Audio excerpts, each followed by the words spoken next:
Emma, tu devrais peut-être te tenir à l'écart de cette conversation, dit Marcus, sans même lever les yeux de son téléphone pendant qu'il faisait défiler ce que je supposais être des messages professionnels, ses doigts bougeant avec ce dédain désinvolte qui m'était devenu si familier au fil des ans. De toute façon, tu ne comprendrais pas de quoi on parle. Ces mots tombèrent sur la table comme une gifle, et je sentis la main de ma mère se figer à mi-chemin de son verre de vin, tandis que mon père se raclait la gorge de cette manière gênée qu'il avait toujours lorsque Marcus disait quelque chose de cruel que personne ne voulait reconnaître. Nous étions assis dans la salle à manger de mes parents à Palo Alto, la soirée d'octobre encore assez chaude pour que nous ayons ouvert les fenêtres, et Marcus était en train d'expliquer quelque chose sur la dernière levée de fonds de sa start-up à Stéphanie, sa fiancée, qui était assise à côté de lui, hochant la tête avec cette expression particulière d'admiration attentive qui semblait figée en permanence sur son visage chaque fois qu'il parlait.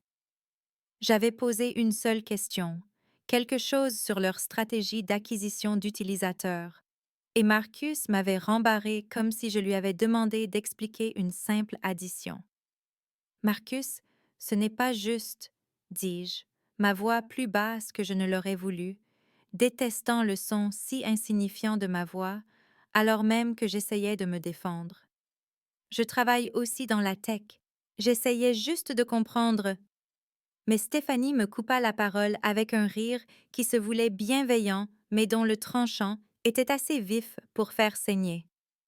La technologie éducative, ce n'est pas vraiment la même chose, n'est-ce pas? Je veux dire, c'est mignon ce que tu fais, travailler avec ces enfants et tout ça, mais ce n'est pas exactement la Silicon Valley. Elle tendit la main pour serrer celle de Marcus, et il lui sourit avec une chaleur sincère, le genre de chaleur qu'il ne semblait plus jamais avoir pour moi, s'il l'avait jamais eue.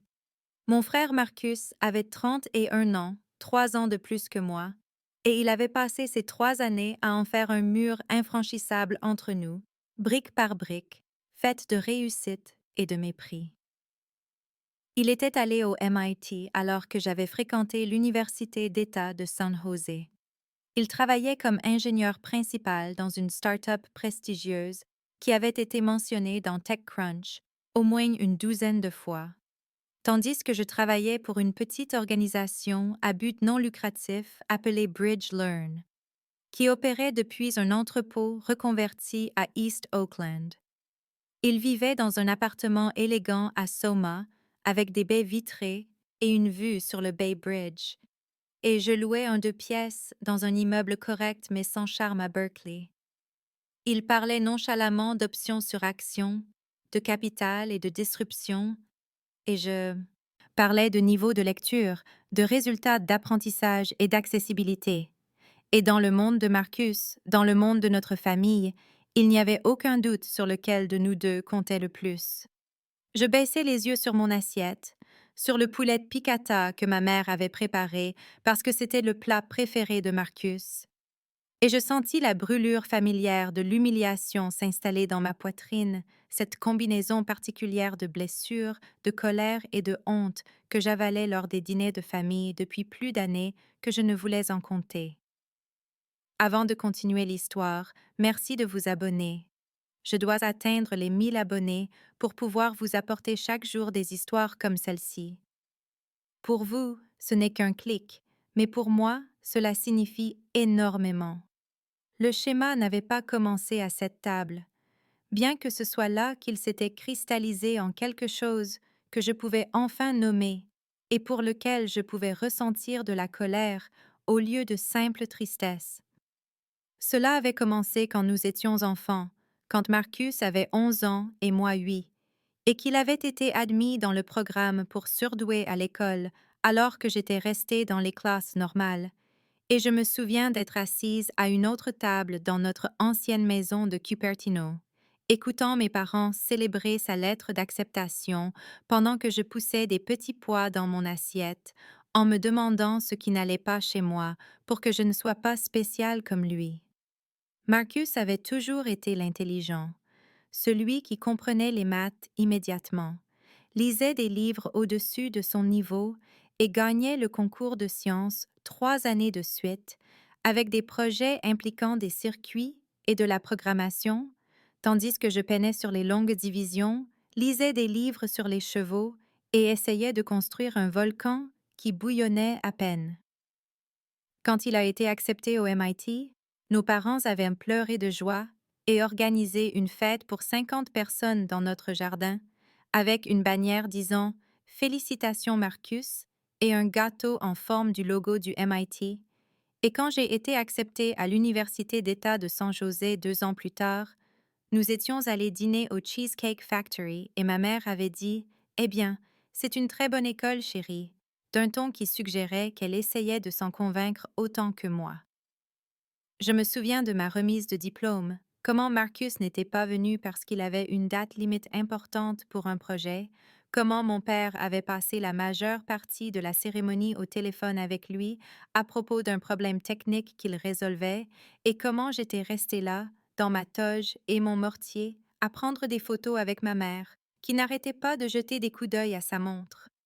Quand j'ai obtenu le poste chez Bridgelearn, j'avais été si excitée.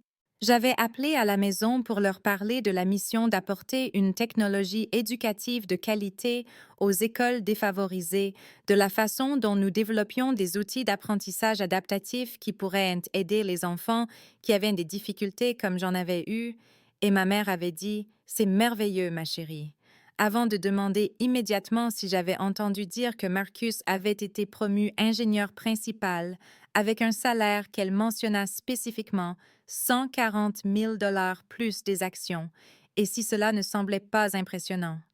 Chaque dîner de famille devenait un référendum sur notre valeur respective, mesurée en salaire, en prestige et en caractère impressionnant de nos histoires de travail. Marcus parlait de réunions avec des investisseurs en capital risque, de lancement de produits et d'utilisateurs dans 17 pays, et mes parents se penchaient en avant avec une attention captivée, posant des questions et offrant des louanges. Puis je mentionnais un programme pilote réussi dans une école d'East Oakland où nous avions augmenté la compréhension en lecture de 30% en un seul semestre, et mon père hochait poliment la tête et disait « C'est bien », avant de se tourner à nouveau vers Marcus pour poser une autre question sur les options sur actions ou la valorisation de l'entreprise.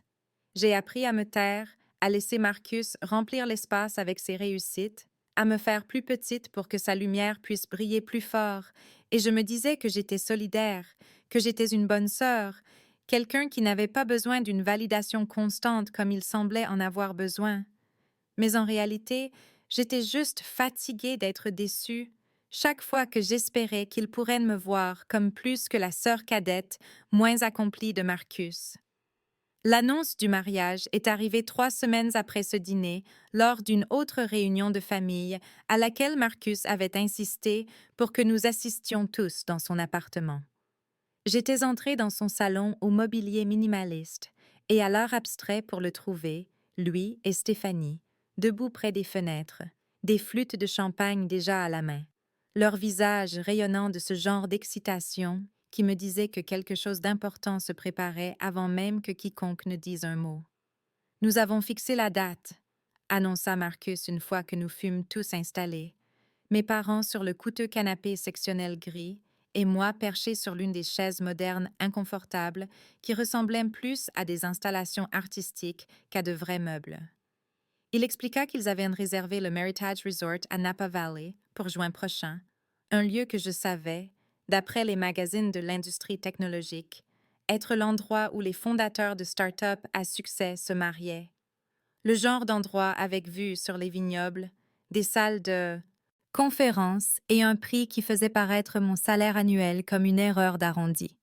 Stéphanie sortit son téléphone pour nous montrer des photos du lieu, faisant défiler des images de salles de bal élégantes et de jardins manucurés, parlant rapidement de leur vision de l'événement.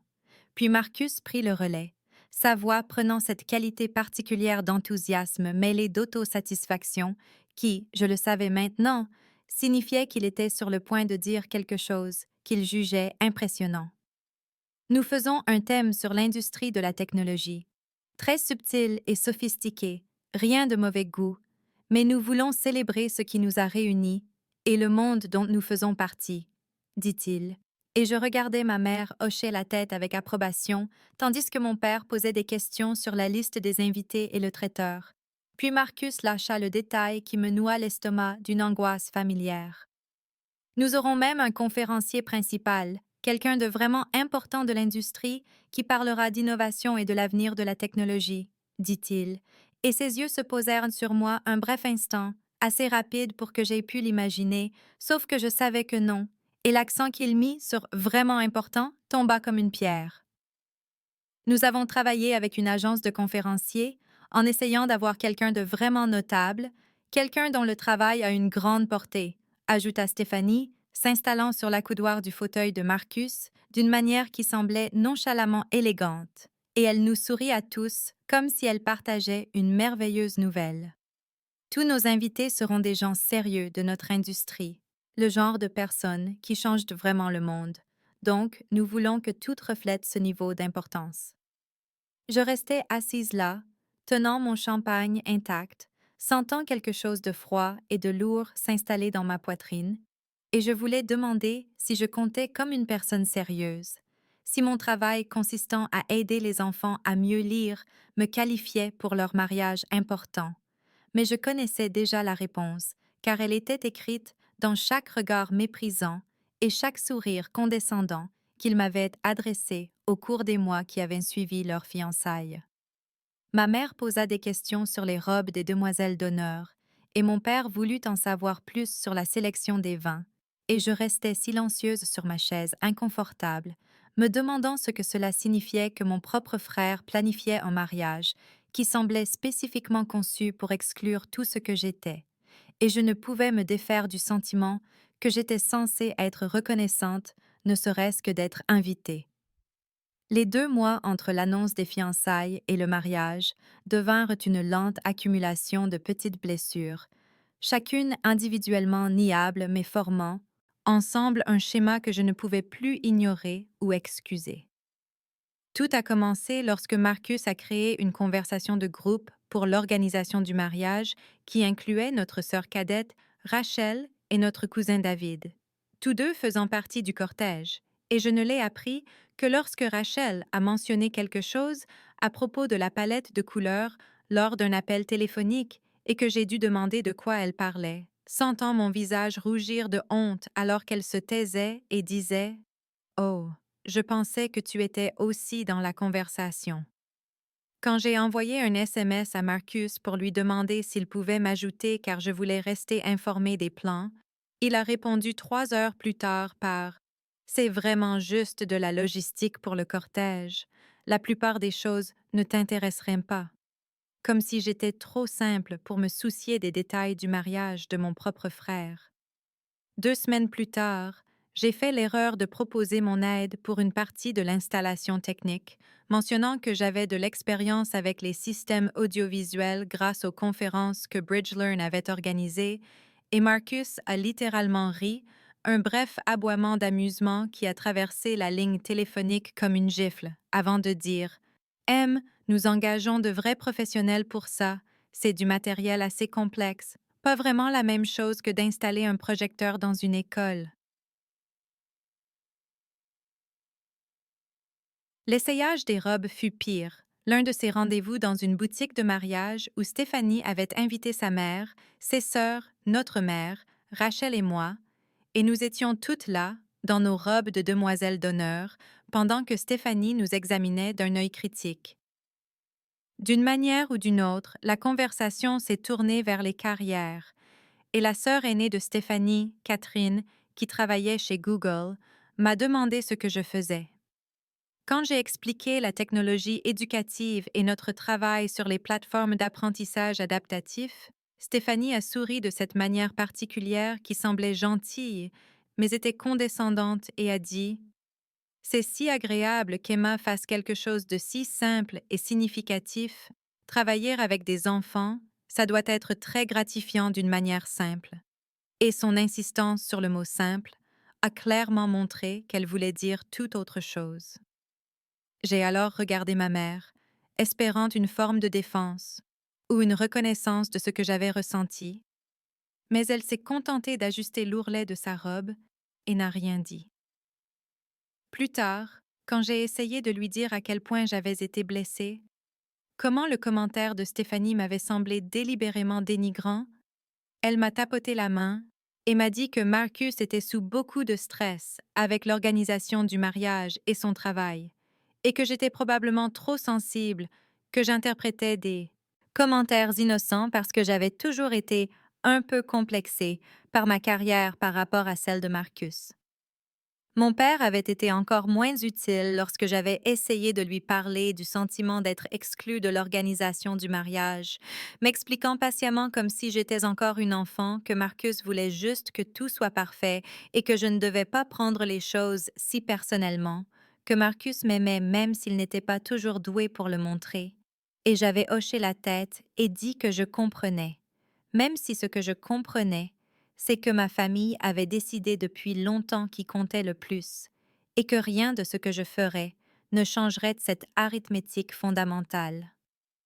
Ce que ma famille ne savait pas, ce que je n'avais dit à aucun d'entre eux parce que j'étais épuisée par des années à devoir défendre, expliquer et justifier chaque chose que je faisais, c'est que depuis 3 ans, je travaillais sur quelque chose qui commençait à changer le paysage de la technologie éducative d'une manière que des gens beaucoup plus intelligents et plus brillants que Marcus remarquaient. Cela avait commencé presque par accident, né de la frustration face aux limites des plateformes d'apprentissage existantes et d'innombrables conversations avec des enseignants qui se noyaient dans des classes de 35 élèves, apprenant tous à des rythmes différents. J'avais alors commencé à développer un système d'apprentissage adaptatif piloté par l'IA, qui pouvait véritablement personnaliser l'éducation en temps réel, s'ajustant non seulement au fait qu'un élève ait une réponse juste ou fausse, mais aussi à la manière dont il parvenait à sa réponse, à ce que semblait être son style d'apprentissage, au moment où sa confiance faiblissait et où elle s'envolait. Au début, j'y travaillais les soirs et les week-ends, apprenant par moi-même des langages de programmation que Marcus aurait été choqué de savoir que je comprenais, lisant des articles de recherche sur l'apprentissage automatique et le traitement du langage naturel jusqu'à ce que mes yeux me brûlent, construisant prototype après prototype dans mon petit appartement, pendant que ma famille supposait que je regardais Netflix ou faisais les choses simples qu'ils imaginaient remplir ma vie simple. La directrice de BridgeLearn, une femme nommée Dr. Sarah Okonkwo, qui avait réellement pris la peine de prêter attention à ce dont j'étais capable, avait vu les premières démos et avait immédiatement compris ce que je construisais. Elle m'avait aidé à obtenir une petite subvention pour le développer davantage, puis m'avait mise en contact avec son réseau d'investisseurs en technologie éducative qui cherchait exactement ce genre d'innovation. La plateforme, que nous avions nommée Adaptive Minds, avait été lancée en tant que programme pilote dans 12 écoles il y a 8 mois, et les résultats avaient été suffisamment remarquables pour que les gens du secteur commencent à en parler, à me contacter, à poser des questions sur la technologie derrière et sur l'équipe qu'il avait construite. Et quand ils découvraient que l'architecture principale de l'IA avait été conçue principalement par moi, une femme de 28 ans diplômée d'une université d'État qui travaillait pour une petite organisation à but non lucratif, je pouvais voir la surprise sur leur visage, même s'ils essayaient de la cacher. Il y a 3 mois, j'ai commencé à recevoir des offres d'acquisition, des offres sérieuses de la part d'entreprises dont les noms apparaissaient régulièrement dans les publications technologiques que Marcus lisait religieusement. J'étais en négociation discrète avec la plus prometteuse, une grande entreprise de technologie éducative qui voulait intégrer Adaptive Minds dans sa plateforme existante et l'étendre à l'échelle nationale, voire mondiale. L'offre était stupéfiante, le genre de chiffre qui faisait trembler mes mains quand je l'ai vue pour la première fois dans la lettre d'intention.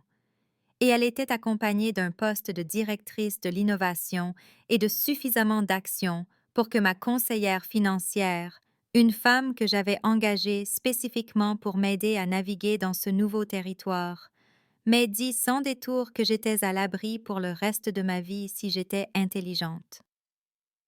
Je n'avais rien dit de tout cela à ma famille, non pas parce que je gardais des secrets, mais parce que j'étais fatiguée de mettre en scène mes réussites pour des gens qui avaient déjà décidé qu'elles n'étaient pas impressionnantes, fatiguée de voir la confusion polie de mes parents quand j'essayais d'expliquer mon travail, fatiguée des questions condescendantes de Marcus qui montraient clairement qu'il pensait que je jouais à la technologie plutôt que d'y contribuer réellement. J'avais cessé de chercher leur validation quelque part en cours de route, ou du moins j'avais essayé. Mais ce que j'avais vraiment fait, c'était simplement de cesser de leur donner l'occasion de me la refuser. J'avais donc gardé mon succès pour moi, et je me disais que cela n'avait pas d'importance qu'ils le sachent ou non, même si au fond de moi, je savais que si, que je voulais qu'ils me voient clairement juste une fois, que je voulais que Marcus comprenne qu'il s'était trompé sur moi depuis le début. Le point de rupture est survenu 3 semaines avant le mariage, lorsque j'ai reçu un email de Stéphanie avec pour objet Mise à jour dîner de répétition. Je l'ai ouvert en m'attendant à un changement d'heure ou à une précision sur le code vestimentaire, mais j'y ai trouvé une note polie expliquant qu'ils avaient décidé de garder le dîner de répétition intime et axé sur notre secteur, et qu'ils espéraient que je comprendrais qu'il y aurait principalement des collègues de Marcus et quelques membres de la famille qui travaillent dans la tech. Ils ajoutaient qu'ils étaient sûrs que j'apprécierais d'avoir la soirée de libre pour me détendre avant le grand jour.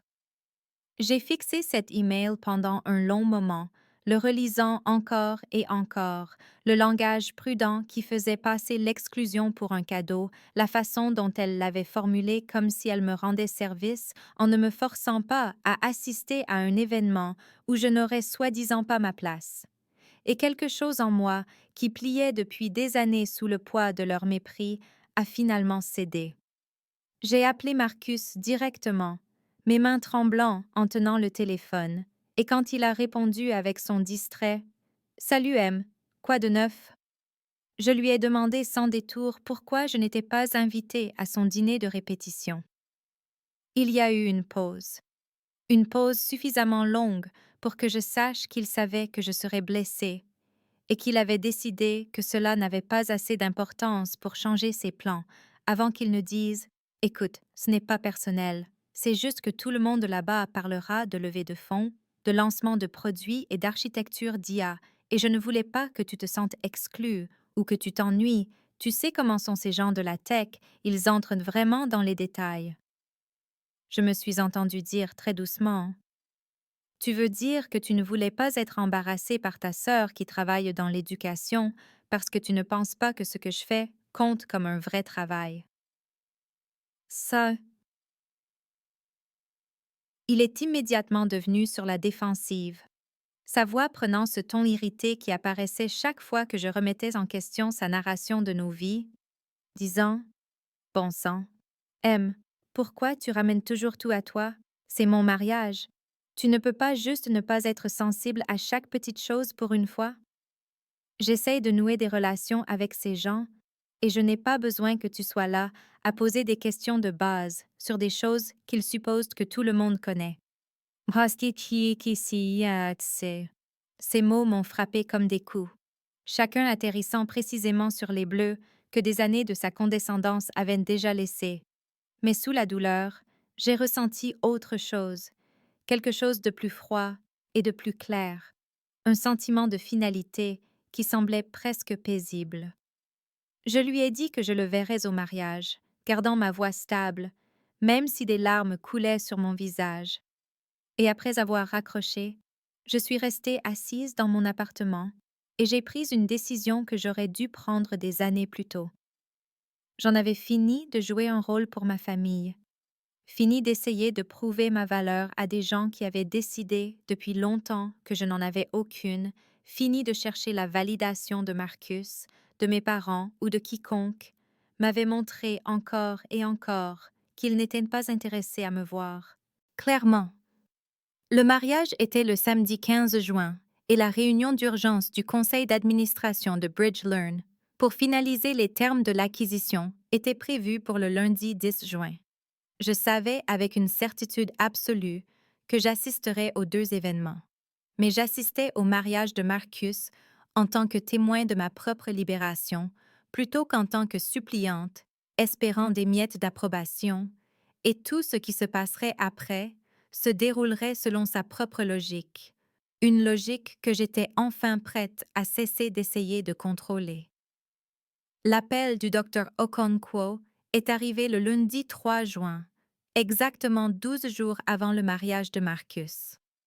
J'étais assise dans mon appartement, en train de fouiller dans mon placard pour trouver quelque chose d'approprié à porter à un événement où je savais qu'on me regarderait sans me voir, quand mon téléphone a sonné.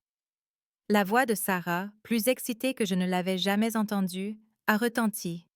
Emma, ils ont tout accepté. Les 47 millions complets avec le montage financier en actions intactes et ils te veulent comme directrice de l'innovation avec une autorité totale sur l'intégration d'Adaptive Minds. Ça y est. J'ai dû m'asseoir sur mon lit parce que mes jambes ne fonctionnaient plus correctement. Le chiffre de 47 millions devenant soudainement réel d'une manière qu'il ne l'avait pas été pendant des mois de négociations. Nous avons parlé pendant 20 minutes des prochaines étapes, des délais et du communiqué de presse qui serait publié mercredi. Après avoir raccroché, je suis restée assise dans le silence de mon appartement, mon téléphone à la main, sentant toute la trajectoire de ma vie se déplacer sous moi comme des plaques tectoniques se réarrangeant en de nouveaux continents. L'annonce officielle a frappé les publications technologiques le mercredi matin, 5 juin, et j'ai regardé depuis mon ordinateur portable la nouvelle se propager sur TechCrunch, Wired et VentureBeat, les titres variant entre la start-up d'IA éducative Adaptive Minds, acquise pour 47 millions de dollars, et la plateforme d'apprentissage adaptatif de BridgeLearn réalise une sortie majeure. Et il y avait mon nom dans les articles. Emma Chen, l'architecte principale derrière le système d'IA propriétaire d'Adaptive Minds, et des citations du PDG de l'entreprise acquéreuse sur la façon dont mon approche de l'apprentissage personnalisé représentait l'avenir de la technologie éducative et comment ils étaient ravis d'avoir Emma à la tête de la stratégie d'innovation à l'avenir. J'ai lu les articles 3 fois, puis 4, non pas parce que je ne les comprenais pas, mais parce que j'avais besoin de voir mon propre succès se refléter à travers des sources objectives, besoin d'une preuve que ce n'était pas juste Sarah qui était gentille ou les investisseurs qui étaient optimistes, mais quelque chose de réel et de significatif que l'industrie prenait au sérieux. J'ai appelé ma meilleure amie Maya, la seule personne en dehors du travail qui savait ce que je construisais et y avait cru même quand j'étais prête à abandonner pendant les nuits interminables de débogage et de révision. Elle a crié si fort que j'ai dû éloigner le téléphone de mon oreille, puis elle a dit « Tu le dis à ta famille tout de suite, n'est-ce pas? Tu les appelles immédiatement. » J'ai senti quelque chose se tordre dans ma poitrine en disant « Je veux voir s'ils le remarquent par eux-mêmes, s'ils prêtent la moindre attention à ce que je fais. » Maya était restée silencieuse un moment avant de dire prudemment « tu sais que Marcus lit tous ces sites tech religieusement, il le verra. » Et j'ai répondu « Exactement, voyons s'il dit quelque chose. » La décision semblait mesquine même au moment où je la prenais, comme si je leur tendais un piège qu'ils allaient inévitablement rater, mais je ne pouvais pas me résoudre à appeler mes parents ou Marcus et à feindre l'excitation et la gratitude pendant qu'ils répondraient avec des félicitations confuses pour quelque chose qu'ils ne comprenaient pas et n'avaient jamais valorisé. Je ne pouvais pas supporter l'idée du « c'est super M » condescendant de Marcus, alors qu'il avait passé des années à me dire que je n'étais pas assez intelligente pour son monde. Alors, je n'ai pas appelé, pas envoyé de SMS, pas posté sur les réseaux sociaux. J'ai juste laissé la nouvelle exister dans l'espace où ma famille aurait dû prêter attention, et j'ai attendu de voir si quelqu'un s'en souciait assez pour la trouver. Jeudi est passé sans aucune nouvelle de quiconque dans ma famille. Je me suis dit que ce n'était pas grave, que le cycle des nouvelles technologiques était rapide et qu'ils n'avaient peut-être tout simplement pas encore vu les articles. Mais je savais que Marcus consultait TechCrunch chaque matin avec son café, car il me l'avait dit une douzaine de fois, insistant sur le fait qu'il restait à jour sur les développements de l'industrie, d'une manière qui sous-entendait que moi, non. Vendredi matin, ma mère a appelé et j'ai répondu le cœur battant, pensant que c'était le moment, qu'elle avait vu la nouvelle et voulait en parler. Mais au lieu de cela, elle a immédiatement enchaîné sur une question pour savoir si j'avais emporté des chaussures appropriées pour le mariage, car le lieu avait des allées en gravier et elle ne voulait pas que je claque des talons dans ces sandales épaisses que tu portes d'habitude. Je suis restée dans ma cuisine, tenant le téléphone, sentant quelque chose mourir en moi, alors que je confirmais que oui, j'avais des chaussures appropriées. Elle a bavardé encore 10 minutes sur les prévisions météo, si j'avais besoin qu'on vienne me chercher à l'aéroport, et si je me souvenais que ma cousine Jennifer amenait son nouveau petit ami. Pas une seule fois, pas même en passant, n'a-t-elle mentionné quoi que ce soit à propos de mon travail, ni demandé comment les choses se passaient avec Bridgelearn, ni montré la moindre curiosité pour ma vie au-delà de ma fonction d'invité au mariage de Marcos. J'ai raccroché, je me suis assise à ma table de cuisine et j'ai de nouveau ouvert l'article de TechCrunch, fixant mon nom imprimé, le chiffre de 47 millions de dollars qu'il aurait dû être impossible de manquer, et je me suis forcée à accepter ce que je savais déjà. Ma famille ne prêtait pas attention parce qu'ils n'avaient jamais prêté attention, parce qu'ils avaient décidé il y a des années que mon travail ne valait pas leur intérêt et qu'aucune réussite ne changerait cela, à moins que je ne la leur mette directement sous le nez. Samedi après-midi, 2 jours avant que je ne doive m'envoler pour la Californie, mon téléphone a vibré avec un texto de Marcus qui disait « Salut, juste un rappel, s'il te plaît, ne parle pas de tes trucs d'éducation à mes collègues au mariage.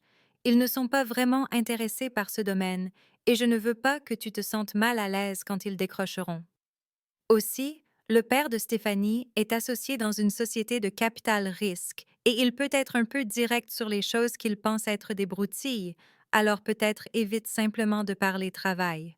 Merci. J'ai lu ce message 5 fois, chaque lecture me rendant plus en colère et plus froide. La cruauté désinvolte, la façon dont il présentait sa honte de moi comme une préoccupation pour mes sentiments, le mépris de mes trucs d'éducation et sa certitude qu'une salle pleine d'investisseurs en technologie ne serait pas intéressée par une acquisition de 47 millions de dollars dans le secteur de la technologie éducative. Et j'ai réalisé avec une clarté absolue qu'il n'avait pas vu la nouvelle, qu'il avait fait défiler les articles sur Adaptive Minds sans y prêter attention, parce qu'il avait déjà décidé que mon travail ne méritait pas son attention. J'ai répondu « Ne t'inquiète pas, je serai approprié ». J'ai appuyé sur « Envoyer » et j'ai senti le dernier petit espoir que je portais, celui que ma famille pourrait me surprendre, s'éteindre enfin, ne laissant derrière lui qu'une détermination froide et claire de cesser de les protéger des conséquences de leur propre aveuglement. Je suis arrivée à San Francisco le vendredi après-midi, 14 juin. J'ai loué une voiture à l'aéroport et j'ai conduit vers le nord, à travers les collines dorées en direction de la Napa Valley, les mains crispées sur le volant et l'esprit ressassant tout ce que je n'allais pas dire ce week-end, toutes les vérités que j'allais garder enfermées derrière mes dents pendant que je sourirais, ferais la conversation et prétendrais que le texto de Marcus n'avait pas confirmé tout ce que je craignais sur la capacité de ma famille à me voir. Le complexe hôtelier est apparu au bout d'une longue allée bordée d'oliviers, tout en pierre et en verre, avec un aménagement paysager agressivement de bon goût, le genre d'endroit qui coûtait plus cher par nuit que ce que je gagnais en un mois chez Bridgelearn. Je pouvais voir, même depuis le parking, que Marcus et Stephanie n'avaient reculé devant aucune dépense, que ce mariage était conçu pour impressionner, pour annoncer leur arrivée dans le monde des gens qui comptaient. J'ai tiré ma valise sur le parking en gravier vers le bâtiment principal, notant distraitement que ma mère avait eu raison à propos des allées, et je suis entrée dans un hall qui parvenait à être à la fois rustique et moderne, tout en poutres apparentes. mobilier minimaliste et un comptoir d'enregistrement fait d'une seule plaque de bois qui coûtait probablement plus cher que ma voiture. La femme à la réception était efficace et amicale. Elle m'a donné ma clé de chambre et une pochette de bienvenue qui incluait le programme du week-end imprimé sur du papier cartonné épais. Je lisais le déroulement des événements quand j'ai entendu une voix derrière moi dire « Emma, ma chère, je me disais bien que c'était vous », et je me suis retournée pour trouver la mère de Stéphanie, Patricia, s'approchant avec ce genre de sourire qui n'atteignait pas tout à fait ses yeux, le sourire de quelqu'un qui feint la politesse. Elle était vêtue de vêtements décontractés, coûteux, le genre de tenue qui semble naturelle mais qui requiert une planification importante. Et elle m'a fait la bise près de la joue avant de reculer et de dire « C'est si charmant que vous ayez pu venir. Je sais que vous devez être si fière de votre frère, et Stéphanie est aux anges. Le lieu est encore plus beau que sur les photos, ne trouvez-vous pas? » Et j'ai convenu que oui, c'était magnifique, et elle a dit « Maintenant, rappelez-moi, ma chère, que faites-vous déjà? » Stéphanie a mentionné que vous travaillez avec des enfants? Et j'ai senti le poids familier du mépris dans son ton, la façon dont elle m'avait déjà classée comme quelqu'un dont la réponse ne serait pas intéressante, et j'ai dit simplement « Je travaille dans la technologie éducative, je développe des plateformes d'apprentissage. » Et j'ai vu son visage faire cette chose que les visages faisaient toujours quand je mentionnais l'éducation, un voile subtil sur les yeux, un léger recul, et elle a dit « Oh, comme c'est gentil, ça doit être si gratifiant de travailler avec les petits, même si je n'avais rien dit sur les enfants et que mon travail n'avait rien à voir avec l'enseignement primaire. » Puis, elle a jeté un coup d'œil par-dessus mon épaule. Son visage s'est illuminé, et elle a dit « Oh, voilà, Catherine, il faut absolument que j'aille la saluer. C'est un plaisir de vous voir, Emma. » Et elle était partie avant que je puisse répondre, me laissant dans le hall avec ma valise, ma pochette de bienvenue, et la certitude absolue que ce week-end allait être exactement ce que j'avais prévu, que j'allais être invisible de toutes les manières dont j'avais toujours été invisible pour ces gens. Et la seule différence maintenant, c'est que j'avais enfin cessé d'avoir besoin qu'ils me voient. La cérémonie a eu lieu le lendemain après-midi dans une prairie derrière le complexe, des rangées de chaises blanches disposées en ligne parfaite face à une arche entrelacée de branches d'olivier et de roses blanches. Je suis arrivée assez tôt pour voir les invités affluer, tous vêtus de cette tenue décontractée et coûteuse que la Silicon Valley avait érigée en uniforme. Beaucoup de blazers bleu marine, de bijoux discrets et de lunettes de soleil de créateur. Tout le monde semblant sortir d'un reportage photo de TechCrunch. Je portais une simple robe bleue que j'avais achetée pour une présentation à des investisseurs l'année dernière. Rien de voyant, rien qui n'attirerait l'attention. Et j'ai trouvé ma place, 7 rangées en arrière du côté de la mariée, à côté de ma cousine Jennifer et de son nouveau petit ami, dont j'ai immédiatement oublié le nom, tandis que mes parents étaient assis au 2e rang, avec le témoin de Marcus et la sœur de Stéphanie, la section réservée à la famille immédiate, où je n'avais apparemment pas ma place. La cérémonie elle-même était belle d'une manière impersonnelle. Tout était parfaitement coordonné et clairement cher. Et quand Marcus et Stéphanie ont échangé les vœux qu'ils avaient écrits eux-mêmes, j'ai écouté mon frère promettre de itérer sur notre relation, en nous poussant toujours vers la prochaine version de nous-mêmes. Et Stéphanie s'engageait à disrupter les paradigmes relationnels traditionnels et à créer quelque chose de vraiment innovant ensemble. Et j'ai ressenti une étrange déconnexion de toute la scène, comme si je regardais des gens que je n'avais jamais vraiment connus jouer l'intimité pour un public d'inconnus. Les invités ont applaudi quand ils se sont embrassés, puis nous nous sommes tous dirigés vers la terrasse pour le cocktail, pendant que la prairie était transformée pour la réception. Je suis restée là, avec un verre de vin que je ne voulais pas vraiment, à regarder les collègues de Marcus se regrouper, leurs conversations bruyantes et théâtrales, pleines de noms célèbres, de chiffres de levée de fonds et de débats sur les entreprises en position d'être acquises. Jennifer m'a présenté son petit ami, puis s'est éclipsée vers le bar, et j'étais seule près d'une table d'amuse-gueules quand un homme d'une quarantaine d'années s'est approché, a pris un morceau de bruschetta et a dit d'un ton conversationnel: Alors, vous êtes avec le traiteur ou le personnel du lieu? Je voulais féliciter celui qui a organisé les fiches de restriction alimentaire. C'était une planification vraiment attentionnée. J'ai senti la chaleur familière de la gêne monter dans mon cou en disant: Ni l'un ni l'autre, en fait, je suis Emma, la sœur de Marcus. Le visage de l'homme a eu une expression compliquée, surprise, confusion, puis une sorte d'horreur polie, et il a dit: Oh mon Dieu, je suis tellement désolé. J'ai juste pensé, vous étiez là, seul, et je ne vous ai pas reconnu sur les photos de famille. Je m'excuse, c'était incroyablement impoli. Je lui ai dit que ce n'était pas grave même si ça l'était, même si ce qu'il voulait vraiment dire, c'est que je n'avais pas l'air assez importante pour être une invitée. Il a dit: Je suis David. Je travaille avec Marcus chez Innovatech. Vous devez être si fier de lui. Il fait un travail incroyable dans le domaine des systèmes autonomes. Puis il a jeté un coup d'œil par-dessus mon épaule et a dit: Oh, il y a quelqu'un que je dois rattraper, mais ravi de vous avoir rencontré.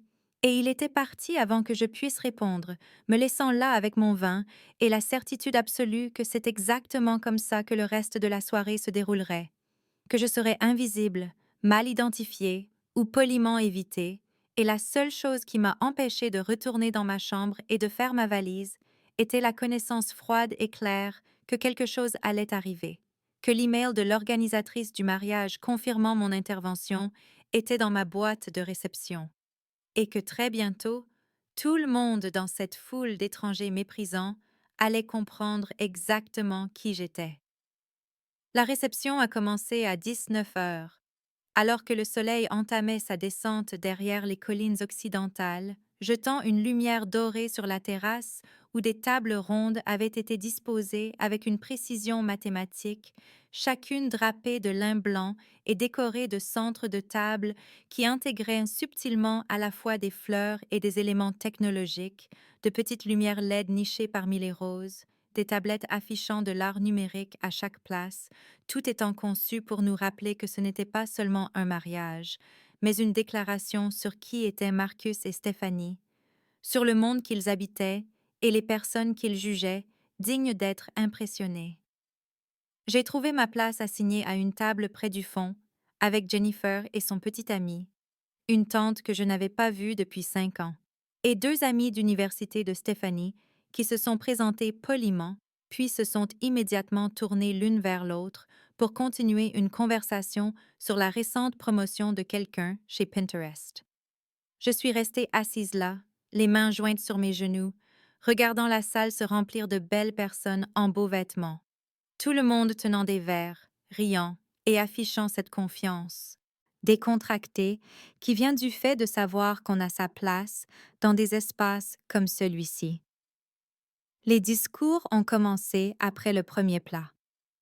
Le père de Stéphanie a porté un toast sur l'innovation et le partenariat qui semblait plus approprié à une réunion de conseil d'administration qu'à un mariage, puis le témoin de Marcus a prononcé un discours préparé qui a suscité de vrais rires dans la foule.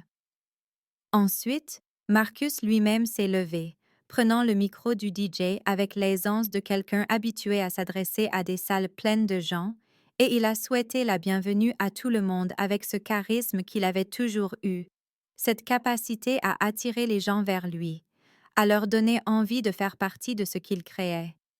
Il a remercié ses parents, les parents de Stéphanie, a fait une blague sur le fait qu'ils s'étaient rencontrés lors d'un hackathon, ce que tout le monde a semblé trouver charmant, puis il a dit: Vous savez, c'est un tel soulagement d'être enfin entouré de gens qui parlent ma langue, qui comprennent ce que nous construisons, qui ne me regardent pas comme si je parlais mandarin quand je parle d'apprentissage automatique ou de scalabilité. La salle a ri, et j'ai senti chaque muscle de mon corps se raidir parce que je savais absolument qu'il parlait de moi, que c'était une autre de ces cruautés désinvoltes déguisées en humour, un autre rappel que j'existais en dehors du cercle des personnes qu'il respectait. J'ai jeté un coup d'œil vers la table de mes parents et j'ai vu le visage de ma mère faire quelque chose de compliqué, un éclair d'inconfort rapidement effacé, et mon père regardait son assiette, et ni l'un ni l'autre n'a rien dit, ni l'un ni l'autre ne s'est levé ou n'a croisé le regard de Marcus, ou n'a fait quoi que ce soit pour suggérer que ce n'était peut-être pas une blague appropriée à faire à son mariage devant sa sœur. J'ai senti la chaleur de l'humiliation se répandre sur ma poitrine et dans mon cou, mais en dessous, il y avait autre chose, quelque chose de froid, de clair et d'absolument certain, la connaissance que dans moins d'une heure, tout le monde dans cette salle allait comprendre exactement ce que Marcus avait méprisé, exactement ce qu'il avait été trop aveugle pour voir, et que lorsque ce moment viendrait, je me tiendrais devant tous ces gens et leur montrerais qui j'étais vraiment. Et il n'y aurait plus de dissimulation, plus de tentatives de me faire petite, plus de prétention que sa validation comptait plus que le travail que j'avais construit de mes propres mains et de mon propre esprit. Marcus a attendu que le plat principal ait été débarrassé, que tout le monde se soit installé dans cet état confortable d'après-dîner, les verres de vin remplis et l'attention prête à être capturée. Puis, il s'est de nouveau levé, a pris le micro et a dit « Alors, Stéphanie et moi avons une surprise très spéciale pour tout le monde. Ce soir. » Et sa voix avait cette qualité particulière d'excitation qui faisait que les gens se penchaient en avant, posaient leurs fourchettes et se tournaient vers la petite estrade où le DJ s'était installé. J'ai senti mon cœur commencer à battre plus vite. Ce rythme particulier d'anxiété et d'anticipation que j'avais porté toute la soirée s'intensifiant soudain en quelque chose de presque insupportable. Marcus disait « Quand nous organisions ce mariage, nous savions que nous voulions que ce soit plus qu'une simple fête, nous voulions que ce soit significatif, pour célébrer non seulement notre relation, mais aussi le travail qui nous a réunis, l'incroyable innovation qui se produit dans notre industrie. » Et Stéphanie lui souriait radieusement depuis sa place. Il a continué. Nous avons donc contacté quelqu'un qui est en train de véritablement changer le paysage technologique. Quelqu'un dont le travail en IA et en technologie éducative a beaucoup attiré l'attention ces derniers temps. Quelqu'un que je meurs d'envie de rencontrer depuis des mois. Mes mains tremblaient tellement que j'ai dû les presser à plat contre mes cuisses sous la table, parce que je savais absolument ce qui allait arriver. L'organisatrice du mariage se déplaçait dans la salle vers les tables du fond, et Marcus parlait toujours, faisant monter le suspense comme s'il annonçait un lancement de produit, disant « Cette personne a développé une plateforme vraiment révolutionnaire, utilisant l'apprentissage automatique pour créer des parcours d'apprentissage personnalisés qui s'adaptent en temps réel aux besoins individuels des étudiants. Et l'acquisition qui vient d'avoir lieu la semaine dernière a valorisé l'entreprise à 47 millions de dollars. » Je pouvais entendre des murmures impressionnés aux autres tables, et quelqu'un près du devant a dit « Attends, c'est à propos d'Eduvance? J'ai lu ça dans TechCrunch. » Marcus a hoché la tête avec enthousiasme et a dit « Exactement. Et nous sommes incroyablement honorés que la directrice de l'innovation ait accepté de venir parler ce soir, pour partager quelques idées sur l'avenir de la technologie éducative et la manière dont l'IA va transformer l'apprentissage. » L'organisatrice était maintenant à ma table, se penchant, et Jennifer la regarda avec curiosité. L'organisatrice dit doucement, professionnellement, « Emma Chen ?» Et j'ai hoché la tête, la gorge trop serrée pour parler. Elle a dit « On a besoin de vous pour la présentation principale. » Le visage de Jennifer est devenu vide de confusion, et son petit ami nous regardait comme s'il avait manqué quelque chose de crucial. Je me levai, mes jambes chancelantes sous moi, et Marcus disait « Joignez-vous à moi pour accueillir quelqu'un qui prouve que la technologie éducative est absolument de la vraie technologie, quelqu'un qui construit quelque chose qui compte. » Ushka, Samo marchait vers l'estrade, me faufilant entre les tables, et les gens commençaient à se tourner pour voir qui approchait.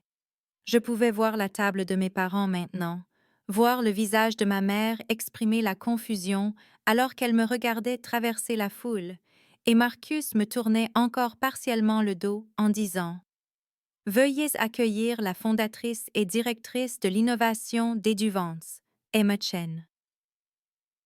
Et je l'ai vu se retourner. J'ai vu son visage alors qu'il me voyait marcher vers lui. Et la confusion fut immédiate et absolue, son sourire se figeant, ses yeux s'écarquillant. Je montais les 3 marches de l'estrade, et il était juste là, debout, le micro à la main. Je pouvais voir Stéphanie à leur table, regardant entre nous avec une expression de totale stupéfaction.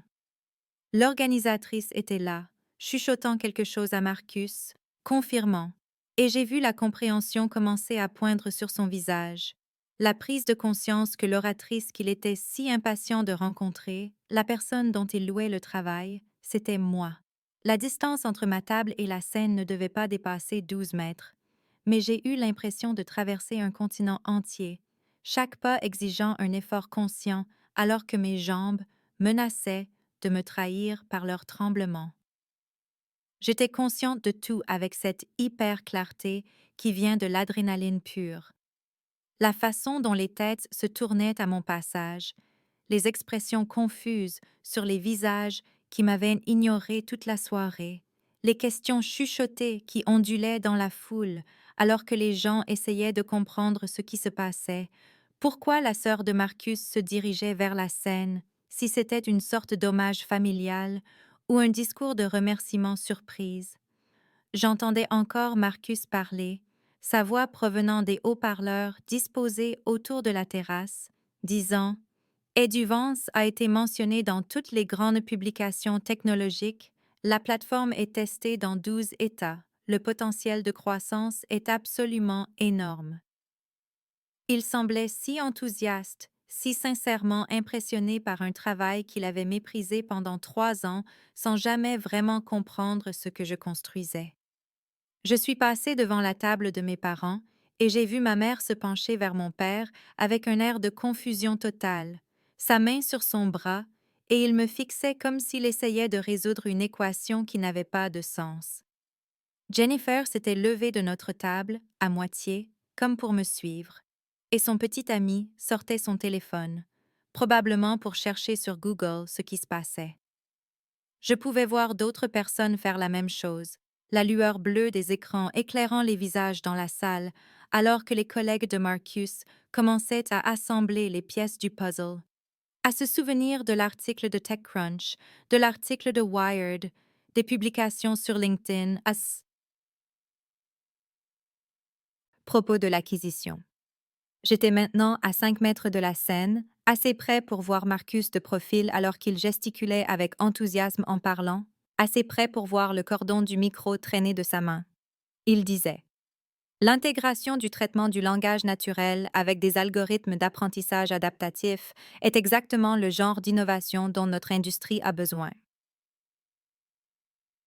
J'ai pensé à toutes les fois où j'avais essayé de lui expliquer mon travail, toutes les fois où il m'avait interrompu, changé de sujet ou fait un commentaire dédaigneux sur le fait que l'éducation n'était pas le domaine de la véritable innovation. Et le voilà, louant ces mêmes concepts à une salle remplie de gens qu'il voulait impressionner. Je montais maintenant les marches, 3 larges marches peu profondes avec du tissu blanc drapé le long des contremarches, et Marcus se tournait vers l'endroit d'où il s'attendait à voir l'oratrice émerger sur le côté, et à la place, il m'a vu.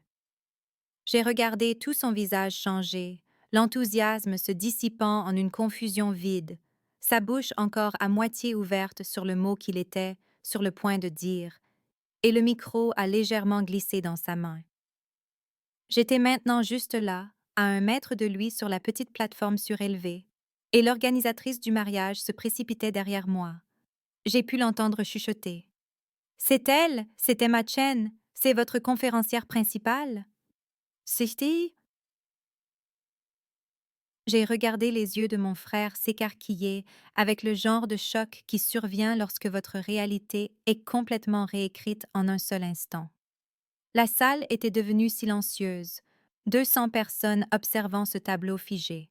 J'ai tendu la main pour le micro, et Marcus, agissant par pure politesse automatique, me l'a tendu.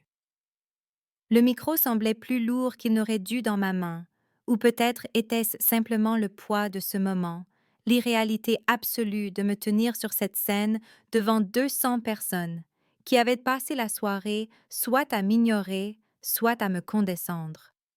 Je pouvais voir le visage de Marcus à 1 mètre du mien, voir en temps réel la confusion céder la place à la reconnaissance, alors que son cerveau faisait les connexions qu'il aurait dû faire des semaines plus tôt quand la nouvelle était tombée, quand mon nom et ma photo étaient dans toutes les publications technologiques qu'il prétendait lire religieusement. Et la reconnaissance amena autre chose avec elle, quelque chose qui ressemblait à du choc, de l'incrédulité et en dessous, l'horreur naissante de la compréhension, de la prise de conscience de ce qu'il avait fait, de ce qu'il avait fait pendant tout ce temps.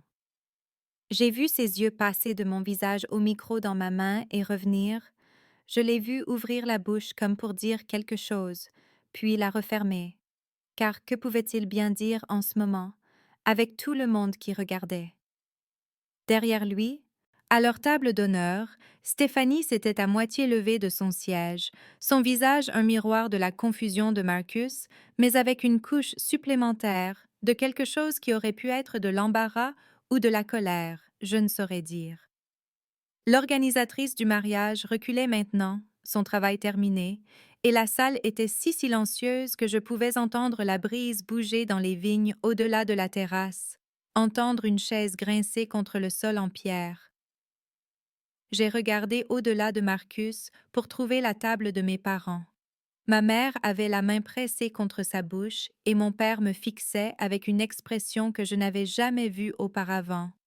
Quelque chose comme du choc mêlé à ce qui aurait pu être le début de la compréhension.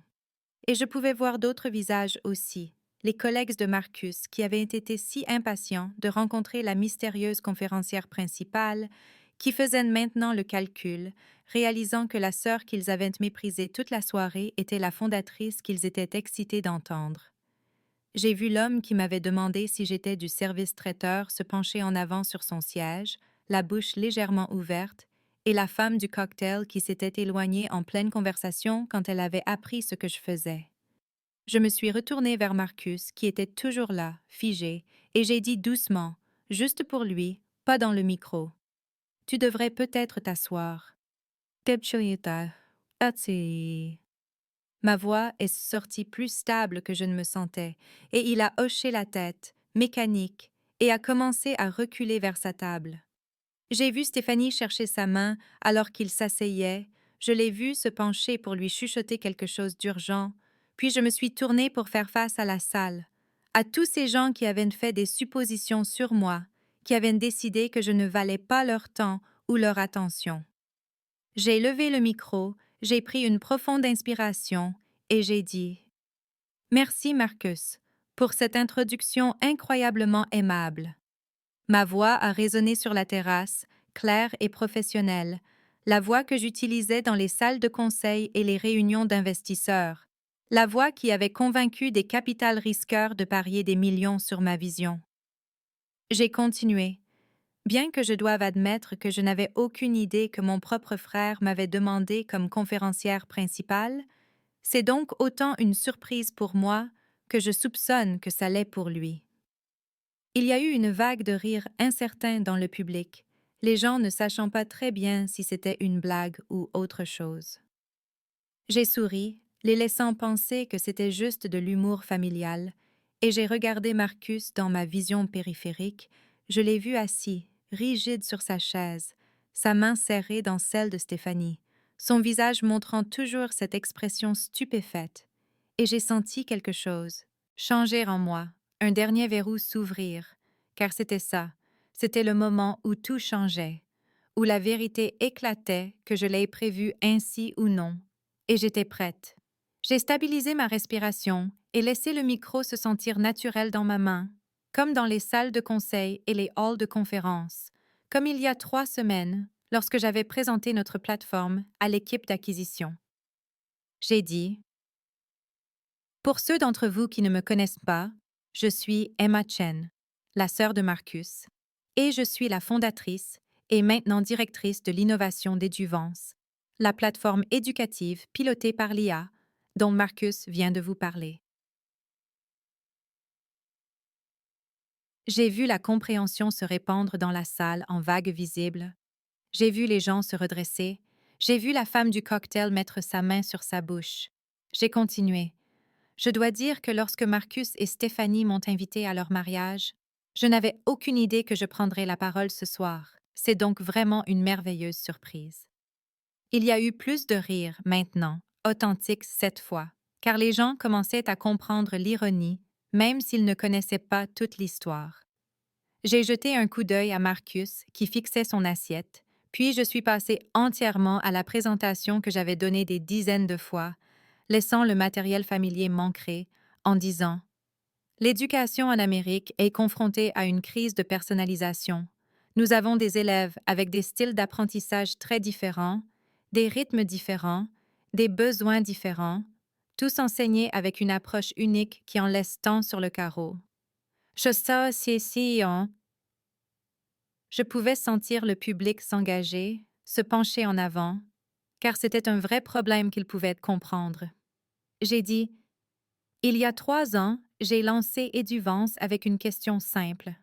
Et si nous pouvions utiliser l'intelligence artificielle, non pas pour remplacer les enseignants, mais pour leur donner des super-pouvoirs, pour les aider à comprendre exactement ce dont chaque élève a besoin en temps réel? » J'ai sorti mon ordinateur portable de l'endroit où l'organisatrice du mariage l'avait posé sur la petite table d'appoint. Je l'ai ouvert sur le diaporama de présentation que je gardais toujours prêt, et l'équipe audiovisuelle qui se tenait confuse sur le côté de la scène a soudainement compris et a connecté mon ordinateur au système de projection.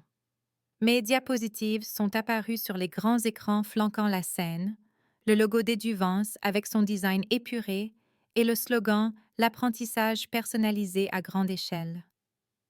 J'ai expliqué les bases du fonctionnement de la plateforme, le traitement du langage naturel qui pouvait comprendre non seulement la réponse d'un élève, mais aussi sa manière d'aborder le problème, les algorithmes adaptatifs qui ajustaient la difficulté et le style d'enseignement en temps réel, le tableau de bord qui donnait aux enseignants des informations exploitables au lieu de les submerger de données.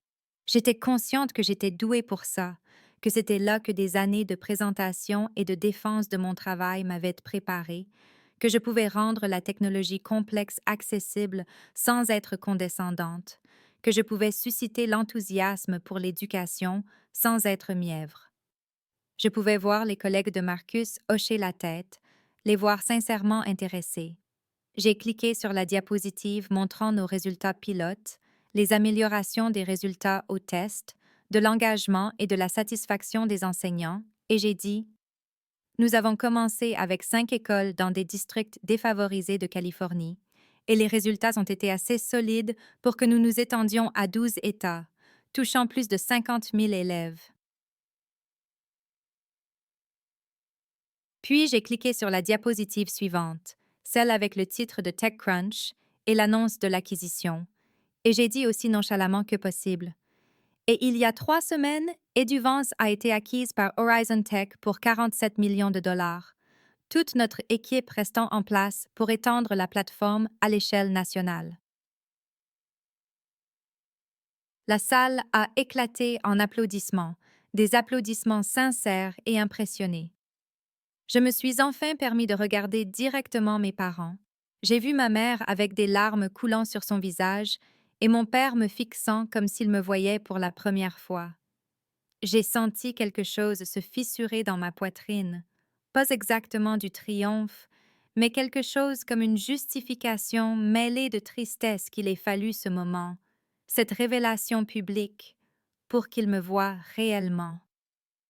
J'ai cliqué sur la diapositive suivante, celle qui montrait notre tableau de bord pour enseignants avec son interface intuitive et ses indicateurs à code couleur, et j'ai dit « Ce qui rend Eduvance différent, ce n'est pas seulement l'IA.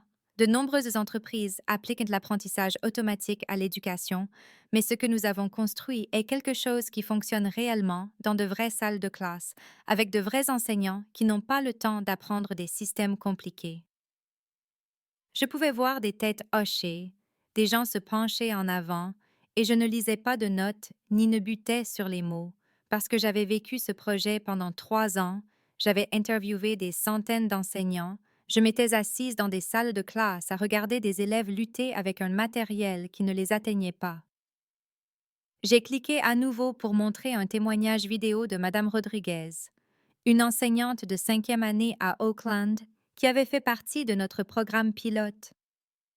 Son visage a rempli les écrans alors qu'elle parlait de pouvoir enfin atteindre ses lecteurs en difficulté, de la façon dont la plateforme, lui, avait montré que l'un de ses élèves les plus silencieux était en fait surdoué mais s'ennuyait. J'ai laissé la vidéo jouer pendant 30 secondes avant de passer à nos indicateurs d'impact, les chiffres concrets qui avaient convaincu Horizon Tech que nous valions 47 millions de dollars, et j'ai dit, en un semestre, nos écoles pilotes ont constaté une amélioration moyenne de 23% des résultats aux tests standardisés, mais plus important encore, nous avons vu une amélioration de 41% de l'engagement des élèves et une réduction de 37% de l'épuisement professionnel des enseignants. Je pouvais voir les collègues de Marcus sortir leur téléphone, probablement en train de chercher EduVance en ce moment même, trouvant probablement ces articles de TechCrunch et Wired que Marcus avait d'une manière ou d'une autre manqués ou ignorés. J'ai cliqué sur la diapositive montrant notre carte d'expansion, les 50 000 élèves dans 12 États, les partenariats avec 3 grands districts scolaires, et j'ai dit, nous n'essayons pas de remplacer l'élément humain de l'éducation, nous essayons de l'amplifier, de donner aux enseignants les outils dont ils ont besoin pour faire ce qu'ils font déjà de mieux, c'est-à-dire se connecter avec les élèves et les aider à grandir. Otto, la passion dans ma voix était réelle, parce que ce n'était pas seulement une entreprise pour moi. C'était le travail qui m'avait tenu éveillée la nuit pendant 3 ans, le problème auquel je ne pouvais cesser de penser. J'ai cliqué sur notre diapositive de feuille de route, les plans d'expansion nationale maintenant que nous avions les ressources d'Horizon, et j'ai dit, d'ici 1 an, nous serons dans 30 États, touchant plus d'un demi-million d'élèves, et d'ici 3 ans, notre objectif est d'être dans chaque école publique américaine qui le souhaite. Les applaudissements ont commencé avant même que je finisse la phrase, et je me suis enfin permis de regarder directement la table de Marcus. Je l'ai vu assis, parfaitement immobile, les mains jointes devant lui. J'ai vu Stéphanie lui chuchoter quelque chose d'urgent. Puis j'ai regardé mes parents. J'ai vu ma mère pleurer ouvertement maintenant. J'ai vu mon père secouer la tête lentement comme s'il ne pouvait pas tout à fait croire ce qu'il voyait. J'ai ressenti tout le poids de ce moment, les années passées à être méprisée, négligée et à entendre que mon travail n'était pas important. Tout cela se cristallisant en ce point unique où je me tenais sur une scène au mariage de mon frère, prouvant exactement à quel point ils s'étaient tous trompés. J'ai cliqué sur ma dernière diapositive, juste le logo d'Eduvance et mes coordonnées, et j'ai dit « Je veux remercier Marcus et Stéphanie de m'avoir donné cette opportunité inattendue de partager notre travail avec vous tous, et je veux remercier tout le monde ici pour votre attention. » Si quelqu'un veut parler davantage de technologie éducative, d'IA ou de toute autre chose, je serai là toute la soirée. J'ai souri, professionnelle et chaleureuse, et la salle a éclaté en applaudissements, de vrais applaudissements soutenus, et les gens se levaient, une véritable ovation debout. Je suis restée là, tenant le micro, regardant 200 personnes qui m'avaient ignoré toute la soirée me célébrer maintenant, et j'ai ressenti quelque chose qui n'était pas tout à fait du triomphe, pas tout à fait de la justification, mais quelque chose de plus propre et de plus clair, quelque chose comme être enfin vu. J'ai laissé les applaudissements se calmer, puis j'ai légèrement changé de poids, ajusté ma prise sur le micro et dit « Je voudrais ajouter quelque chose de personnel si vous me le permettez encore un instant. » La salle s'est de nouveau calmée, attentive, Et j'ai pu voir Marcus se tendre à sa table, voir Stéphanie chercher sa main. J'ai dit, l'un des défis les plus intéressants dans le développement d'Eduvance n'était pas en fait la technologie, c'était de surmonter les préjugés des gens sur ce que la technologie éducative pouvait être, sur qui pouvait être pris au sérieux dans le monde de la tech.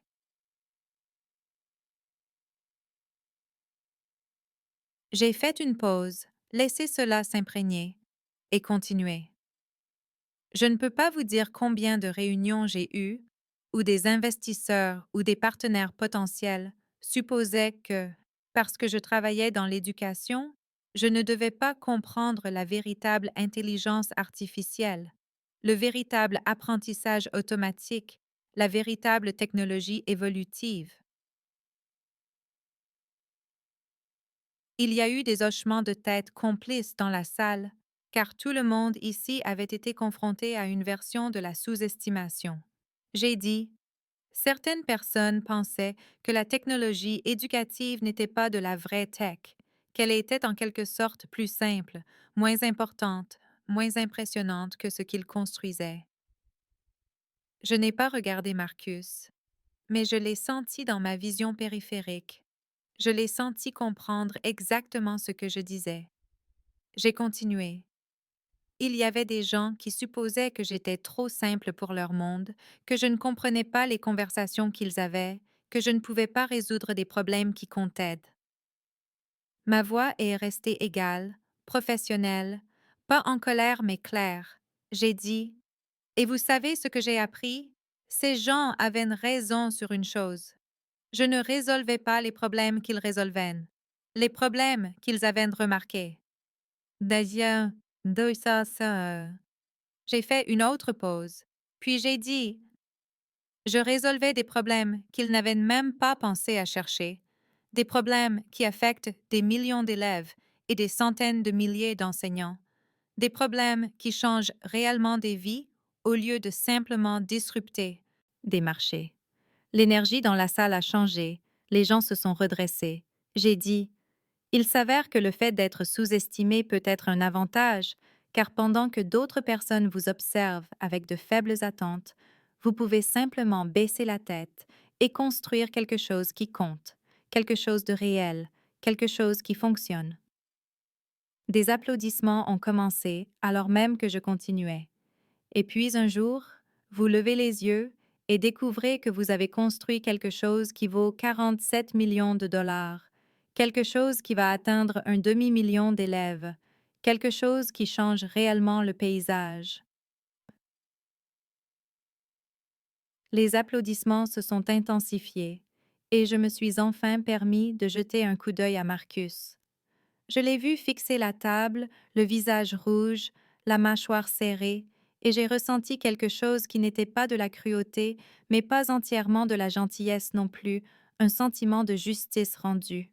J'ai dit, alors, à tous ceux ici à qui on a déjà dit que leur travail n'était pas assez important, pas assez réel, pas assez impressionnant, continuez à construire, continuez à résoudre les problèmes que vous voyez, continuez à croire que vous comprenez quelque chose que les autres ne comprennent pas. La salle a de nouveau éclaté, les gens se sont levés, et j'ai vu la femme du cocktail applaudir avec enthousiasme. J'ai vu les collègues de Marcus hocher la tête et applaudir.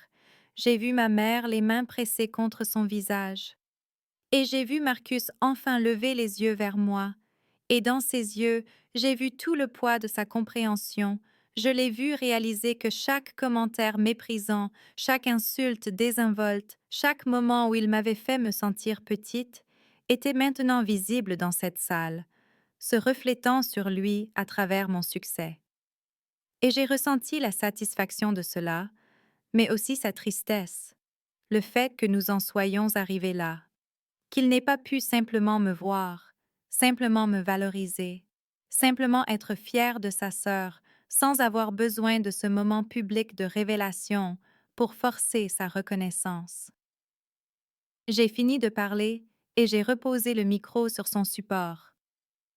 Les applaudissements ont continué alors que je descendais de la petite estrade et j'ai été immédiatement entourée de gens Les collègues de Marcus se pressant avec des cartes de visite et des questions. Une femme dans une élégante robe noire que j'ai reconnue de l'entreprise de Marcus s'est présentée comme Jennifer Park, leur vice-présidente des produits, et a dit: Emma, c'était incroyable. Je n'avais aucune idée que la sœur de Marcus était la Emma Chen. Nous suivons le développement d'Eduvance depuis des mois. Je lui ai serré la main et l'ai remerciée, essayant de digérer le passage surréaliste de l'invisible au visible qui s'était produit en l'espace de 20 minutes. D'autres personnes se sont pressées, posant des questions sur notre architecture d'IA, sur nos indicateurs de rétention des enseignants, sur le fait de savoir si nous embauchions. J'ai répondu aux questions en pilote automatique, professionnelle et gracieuse, tandis qu'une partie de mon esprit observait Marcus par-dessus l'épaule de quelqu'un alors qu'il se tenait figé à sa table, Stéphanie se penchant près de lui, chuchotant avec urgence. J'ai vu le moment où il a finalement bougé, je l'ai vu s'excuser auprès de sa nouvelle épouse et commencer à se frayer un chemin à travers la foule vers moi. Mon estomac s'est noué, mais j'ai continué à sourire à l'homme qui posait des questions sur nos protocoles de confidentialité des données. J'ai continué à expliquer nos normes de cryptage et notre conformité au FERPA. Puis Marcus était là, au bord du cercle, attendant une ouverture. Quand il y a eu une brève pause, il a dit: Emma, est-ce que je peux... Et sa voix s'est légèrement brisée. Je me suis tournée vers lui et j'ai vu que son visage était rouge, que ses mains pendaient maladroitement le long de ses flancs. Il a dit: Je ne savais pas, je veux dire, je n'avais aucune idée que tu étais. Et il a fait un geste impuissant vers la scène. J'ai dit: La conférencière principale que tu mourrais d'envie de rencontrer, en gardant ma voix égale. Il a hoché la tête et a dit: Mon Dieu, Emma, je suis tellement désolée, j'aurais dû, je veux dire, ton travail est... Et il butait sur les mots d'une manière que je ne l'avais jamais vu faire, Marcus, qui était toujours si articulé et confiant. Stéphanie est apparue à côté de lui, l'air pâle, et a dit: Emma, c'était vraiment impressionnant. Nous n'avions aucune idée de ton acquisition. Le mot impressionnant sortant de sa bouche sonnait creux après des mois de commentaires méprisants sur ma carrière simple. J'ai dit: Merci Stéphanie. J'espère que vous avez tous les deux apprécié la présentation. Mon ton était poli mais distant, professionnel. Marcus a dit: Apprécié? Emma, je suis... C'est... Et il a passé sa main dans ses cheveux. Je pouvais voir qu'il essayait de trouver comment être à la fois désolé et élogieux, comment reconnaître ce qui venait de se passer sans admettre pleinement ce que cela révélait sur la façon dont il m'avait traité. Jennifer a touché mon coude et a dit: Emma, désolée de t'interrompre, mais j'aimerais organiser une réunion la semaine prochaine si tu es intéressée par l'exploration de quelques opportunités de partenariat. J'ai sorti une de mes nouvelles cartes de visite de ma pochette, celle qui disait Directrice de l'innovation sous mon nom, et je la lui ai tendue en disant: Avec plaisir, demandez à votre assistant de me contacter. En me retournant vers Marcus, j'ai vu mes parents planer à quelques mètres de là, le visage de ma mère strié de larmes, l'expression de mon père stupéfaite. Marcus a dit: On peut parler? Plus tard? Juste toi et moi? Et il y avait quelque chose de brut dans sa voix, quelque chose qui aurait pu être un regret sincère. J'ai dit: Peut-être plus tard, Marcus, c'est ta réception de mariage, tu devrais être avec tes invités. Il a dit: Emma, s'il te plaît, j'ai besoin d'expliquer. J'ai dit: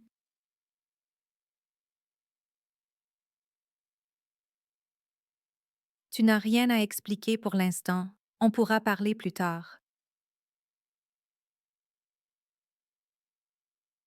Je suis passée devant lui pour saluer une autre personne qui s'approchait avec des questions, et je l'ai senti rester là un instant avant que Stéphanie ne l'entraîne. Ma mère est apparue à mes côtés, m'a attrapé le bras et a dit: Ma chérie, pourquoi ne nous as-tu rien dit? sa voix épaisse d'émotion. Je l'ai regardé et j'ai dit: Je vous l'ai dit, maman, je vous parle de mon travail depuis 3 ans. Vous n'écoutiez simplement pas. Je l'ai dit doucement mais fermement, et j'ai vu son visage se décomposer légèrement. Je l'ai vu reconnaître la vérité dans ses mots. Puis j'ai été entraînée dans une autre conversation sur la scalabilité et la pénétration du marché, et je me suis laissée sombrer dans le mode professionnel qui me semblait sûr et familier, répondant aux questions et échangeant des coordonnées avec des gens qui me voyaient soudain comme quelqu'un qui valait la peine d'être connu. Et à travers tout cela, j'ai senti le poids de ce qui venait de se passer, les années d'invisibilité brisées en 20 minutes, la satisfaction de la justification mêlée à la tristesse qu'il ait fallu cette révélation publique pour que mon propre frère me voie comme quelqu'un qui comptait. J'ai réussi à m'extraire de la foule des collègues de Marcus vers 22h30, m'éclipsant pendant que quelqu'un posait des questions détaillées sur la conception de notre interface utilisateur. J'ai traversé le lieu de la réception en direction de la terrasse qui donnait sur le vignoble, ayant besoin d'air, d'espace et d'un moment loin de la performance de professionnalisme que je maintenais depuis 2 heures. La soirée de novembre était fraîche mais pas froide. Les guirlandes lumineuses tendues sur la terrasse projetaient des ombres douces. Je me suis tenue à la balustrade, regardant les rangées sombres de vignes, et j'ai senti l'adrénaline qui m'avait portée pendant la présentation commencer enfin à refluer, laissant derrière elle un étrange mélange de satisfaction, d'épuisement et de quelque chose qui ressemblait étonnamment à du chagrin. J'ai entendu la porte de la terrasse s'ouvrir derrière moi et j'ai su sans me retourner que c'était Marcus. J'ai reconnu le bruit de ses pas. Il est venu se tenir à quelques mètres de moi à la balustrade et pendant un long moment, aucun de nous n'a parlé. Puis il a dit: Je te cherchais. Sa voix était basse, dépouillée de la confiance qu'il a définissait habituellement. J'ai dit: C'est ta réception de mariage. Tu devrais être à l'intérieur avec Stéphanie et tes invités. Il a dit: Stéphanie m'a dit de venir te trouver. Elle a dit que je devais vraiment te parler pour de vrai. Je lui ai jeté un coup d'œil et j'ai vu qu'il avait desserré sa cravate et que ses cheveux étaient en désordre, comme s'il y avait passé les mains. Il a dit: Emma, je ne sais même pas par où commencer. Je suis tellement désolée. J'ai été un tel crétin. Le mot semblait déplacé dans sa bouche, Marcus qui était toujours si prudent avec son langage. J'ai dit: Oui, tu l'as été, en gardant ma voix égale, sans le laisser s'en tirer si facilement. Il a tressailli, mais a hoché la tête et a dit: Je n'avais aucune idée de ton acquisition, de rien de tout ça. Et je sais que c'est exactement ça le problème. J'aurais dû savoir. J'aurais dû prêter attention à ce que tu faisais au lieu de simplement le rejeter. Je me suis tournée pour lui faire face entièrement et j'ai dit: C'était dans TechCrunch, Marcus, c'était dans Wired, c'était dans toutes les publications que tu lis obsessionnellement. Tu ne l'as juste pas remarqué parce que tu avais déjà décidé que mon travail n'avait pas d'importance. Il a fermé les yeux brièvement et a dit: Tu as raison, et c'est... Mon Dieu, Emma, je ne sais pas comment expliquer à quel point je me sens mal. J'ai dit: Je n'ai pas besoin que tu te sentes mal. J'ai besoin que tu comprennes pourquoi c'est arrivé, pourquoi on en est arrivé là. Il a ouvert les yeux, m'a regardé et a dit: Dis-moi, s'il te plaît, parce que j'essaie de comprendre et je ne cesse de revoir ton visage quand tu montais sur cette scène, réalisant que je parlais de mourir d'envie de te rencontrer, que je n'avais même pas reconnu la réussite de ma propre sœur. Si... Sa voix s'est légèrement brisée et j'ai senti ma résolution faiblir, mais j'ai tenu bon et j'ai dit: Tu me dis que je ne suis pas assez intelligente pour ton monde depuis qu'on est enfant, Marcus.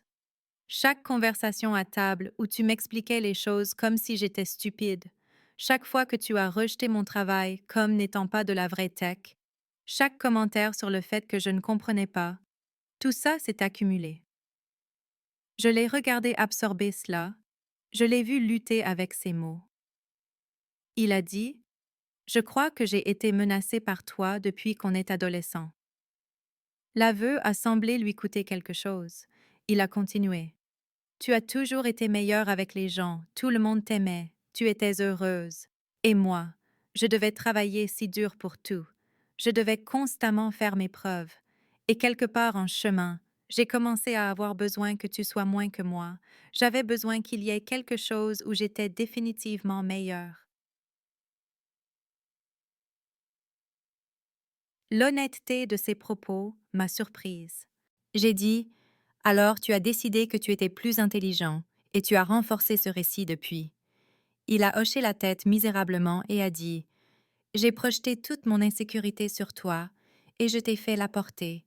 Et ça, Emma, c'est impardonnable. J'ai dit: Peut-être que ça l'est, je n'ai pas encore décidé.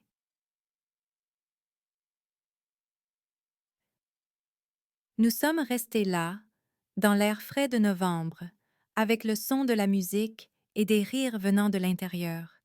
J'ai dit: Ce que je sais, c'est que j'ai fini d'accepter ton traitement. J'ai fini d'essayer de me prouver à toi. J'ai fini de me faire petite pour que tu te sentes plus grand. Il a dit: Je ne veux pas que tu le fasses. Je n'ai jamais voulu.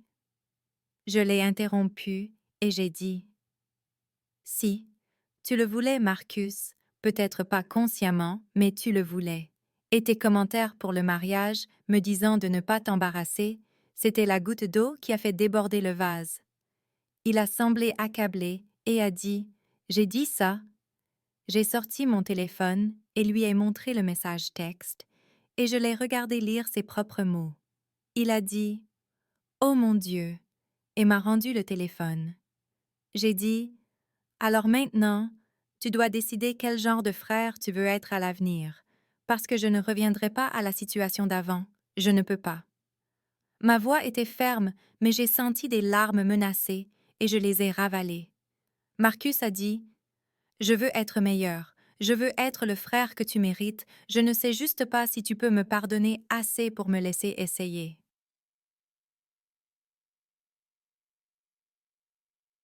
Je l'ai regardé, vraiment regardé, et j'ai vu un remords sincère sur son visage, mais j'ai aussi vu les années de blessures entre nous.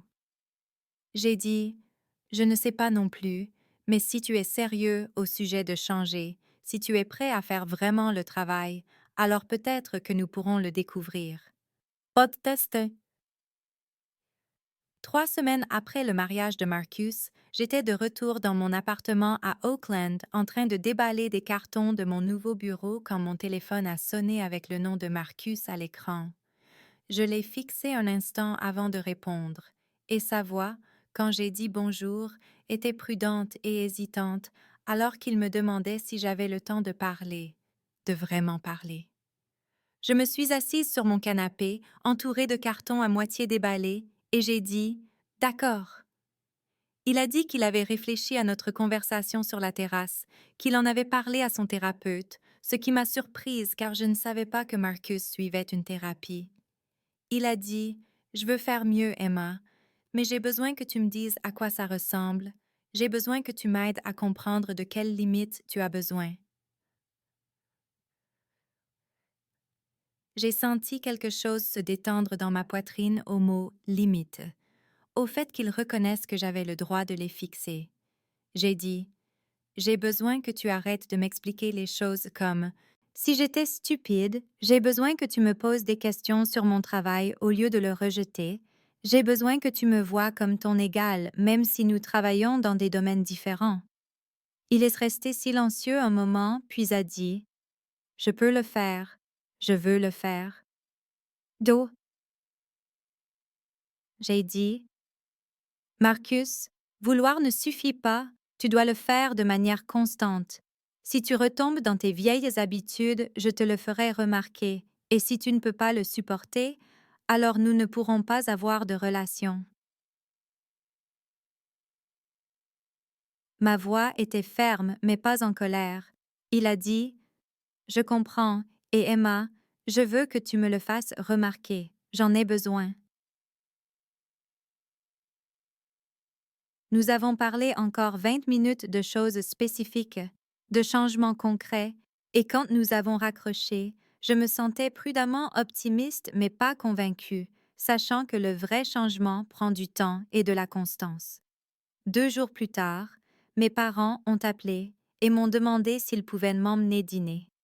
Quand nous nous sommes retrouvés au restaurant à Berkeley, ma mère m'a serré dans ses bras pendant un long moment et a dit: Je suis tellement désolée, ma chérie, nous aurions dû prêter attention, nous aurions dû te célébrer.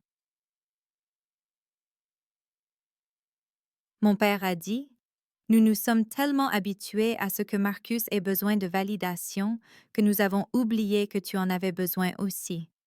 Je leur ai dit la même chose qu'à Marcus, que j'avais besoin qu'il me voie clairement, qu'il valorise mes choix même quand ils semblaient différents de ceux de Marcus.